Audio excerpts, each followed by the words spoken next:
Hi there. Back today with more of my keto story as promised. Wanted to check in as I said I would. So this was my first week of keto, and frankly, I was a little disappointed. I was still having a lot of cravings, and it's been about a week. So when I reviewed my tracker, I was really still too high in carbohydrates. Amazing. So it was a lot harder than I remembered, even though I've been low carb all this time. But I was surprised that I didn't fall right back into keto. I really, really was. So the craving part is definitely one way in which I know that low carb or keto dieting is right for me. And I'll take a moment to introduce myself. I am Stacy Portugal, and I'm a weight loss coach for over 40 women, and I help them figure it out because it's not easy as we get older. So this week was really my first week back at keto. I was a little disappointed. I went through my tracker and I was still eating more carbs than I should have been. And my cravings were still pretty strong. So I know from experience, and obviously I coach enough people, I know that that's normal. And I know that it's just a matter of tweaking. And the best thing you can do is to stay really, really consistent and to persevere, right? Because you have to work harder than the food, than the habits, than whatever comes up in your life. So you really do have to keep getting back at it. It doesn't work, you come back harder. You have to keep going until you figure it out. So anyway,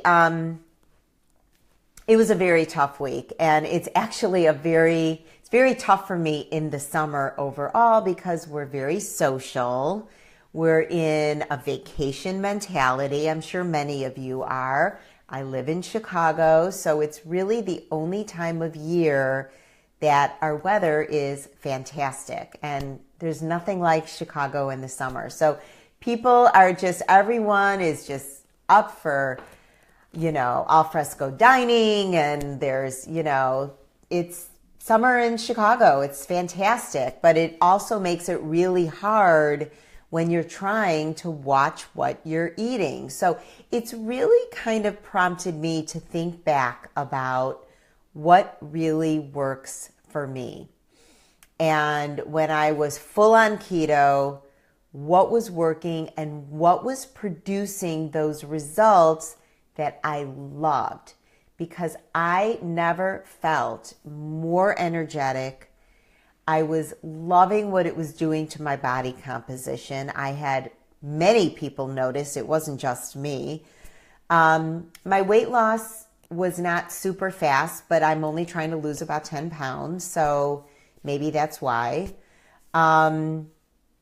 But the thing is that keto or low carb dieting is right for you if you have really persistent cravings, and also you've got stubborn weight, like weight that just doesn't quit. That if you're not perfect, you can't shed it. And that's when you really have to start looking a little bit closer. And so as a practitioner, generally what I do is I start looking at someone's macros. And that's really because I'm a ketogenic dieter. I'm educated. I understand. So sorry. I dropped you. That's so awful. And my dogs are growling at each other. Oh boy. Okay. So really, really paying attention to your... Sorry, I'm really having an issue here. Let me see if I can get this straight. Really paying attention to your macros. And because I understand that, it's it really helps me to help clients. And of course, it helps me help myself. But everybody needs support. Everybody needs accountability, whether you're the coach or the coachee. So I'm no different than you. I'm just a few steps ahead, basically. So here are two things that will really indicate that low carb or ketogenic dieting is right for you. The first is if you're being controlled by your cravings. Like you start the day off really, really well, and then the whole day just goes to hell because you couldn't stay away from the pantry. Or you went to a party and you were kind of munching on just a few chips, and those few chips turned into the whole bowl of chips, and then you went for the cake, and then you had too much wine. So when cravings start to control your life, it's a really good indication that you need to take a closer look. Now, I'll tell you, and I've said this before, I have type 2 diabetes in my family. And so even though I myself have had no red flags, high glucose, I know I'm carb sensitive. It is very obvious to me. Maybe it's not to the extent that it shows up in my blood work, but there is no question that I have symptoms of carb sensitivity. So one way to know if you might benefit from a ketogenic diet is the fact that cravings might be sort of taking over. You know, it's sort of like a monster in and of itself. The second thing is when you have weight that is super stubborn, that is another indicator that you have to take a closer look at your macros. You can't just count calories and be done with it. You have to dig deeper. And this is something I do for my clients as well as myself. And again, it led me to ketogenic dieting. Now, if you have type 1 diabetes, or if you have type 1 diabetes, you should not be doing ketogenic dieting. You should be checking with your doctor. If you have type 2 diabetes, you can check with your doctor. But you have to be aware that going on a ketogenic diet will, in fact, reduce your need for insulin. And because of that, you have to check with your doctor.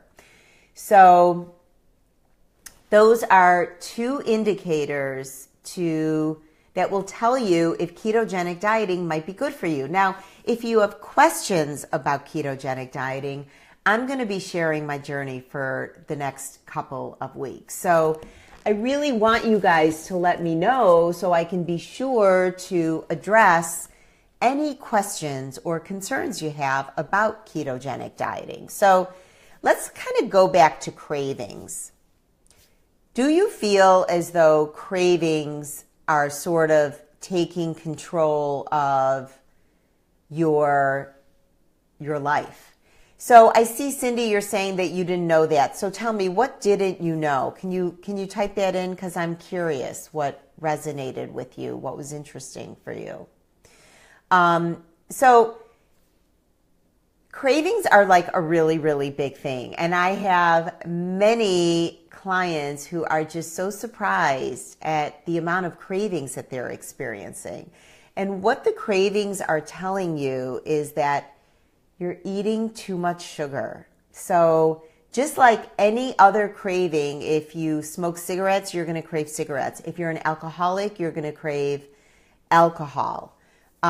Yes, Cindy, that is true about type 1 diabetes because there is a risk for something called ketoacidosis.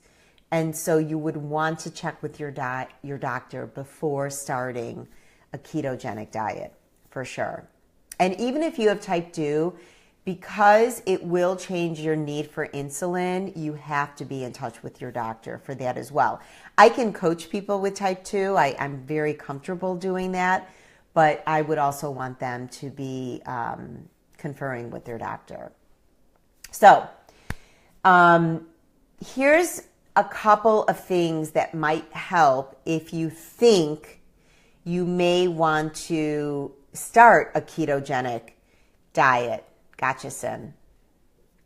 A couple of things that you might want to think about. So the first is it really takes a lot more planning than you think. That's why I think I was a little disappointed this week. I wasn't quite as low in carbs, and I did not hit my macro goals as closely as I would have liked. And you don't have to be perfect with your macronutrient goals, but there are some goals that I give clients when they're starting ketogenic, because these particular goals, there's a lot of macro calculators out there, but there are goals that have a lot of proof as more, they'll get you the results. So I can't think right now. But anyway, so I think it's really important to have an understanding that if you want to do a ketogenic or a low-carb diet, if you have macro goals, even if you don't, planning out your meals and kind of pre-tracking them so you can take a look at the macros is going to be really, really helpful. The second thing that you're going to want to do is you might want, if you're doing keto and you really like it, you might notice that your appetite kind of disappears a little bit, which is a really good sign. It shows us that you're in keto, but it also is, the reason it's really happening is because your blood sugar is just so stable. So that's a really, really good sign. And if you want to jumpstart a little bit, what you could consider is intermittent fasting. It's a really good adjunct to ketogenic dieting. So if you're curious about that, let me know, either about planning, about intermittent fasting. Let me know, comment on it. Also, if you like this video, like it, share it with someone who might benefit from this information. But those are two things that I think I'll be needing to do this week. I'll be planning more carefully my meals, and ketogenic diet is like a puzzle that you kind of figure out each day, because you are hitting macros goals. So you really want to take the time to do a little bit of planning. So I'll be doing that this week, and I'll be also doing some intermittent fasting this week, just to give myself a jump start. Not every day, just a little bit here and there during the week. So if that's something that's interesting for you, let me know. And have you tried ketogenic dieting? And if you have, what did you think? Was it easier than you thought? Was it harder than you thought? How are your cravings? Did they go away right away? And I will tell you right now that cravings don't leave right away. So I want you to know that going into ketogenic dieting. Cravings take sometimes weeks to disappear, and it could also take weeks before you're fully into ketosis. That's kind of reality. It sort of depends on your body.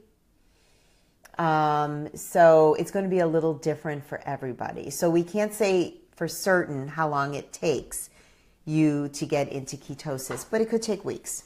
Could take days, it could take weeks. It's going to depend on your approach. It's going to depend on how closely you're hitting the goals. So it could take a little bit of time to get into ketosis. So don't be surprised if you're starting and you do have some cravings that are kind of still lingering. It also will show you that you're eating too many carbs. So if you're having a lot of cravings and then you keep going lower and lower carbohydrate, cutting out those processed and sugary foods, what's going to happen is you'll keep going down, but your cravings may take some time to disappear. And the longer they take to disappear, the more certain you should be that you're doing the right diet. So that's another really interesting thing about ketogenic dieting. It is going to give you a little bit of information about your body and how carb sensitive and possibly insulin resistant you actually are. So lots of stuff to think about. I really hope that this was helpful for you, my sharing my journey, getting back to keto after sort of falling off the wagon, a little bit, a few pounds worth in the last several months. And if you have questions, I want you to reach out to me, or you can reach out to me. I'm really easy to get hold of. You can always comment on this video and I will answer questions that way as well. And feel free to share it. And if you like it, like it. I'm always curious about what resonates with you. And I want to make sure that I'm bringing you information that is helpful for you. So until my next video, I will see you in the next video. And remember that our community begins in the comments. So feel free, let me know what your thoughts are.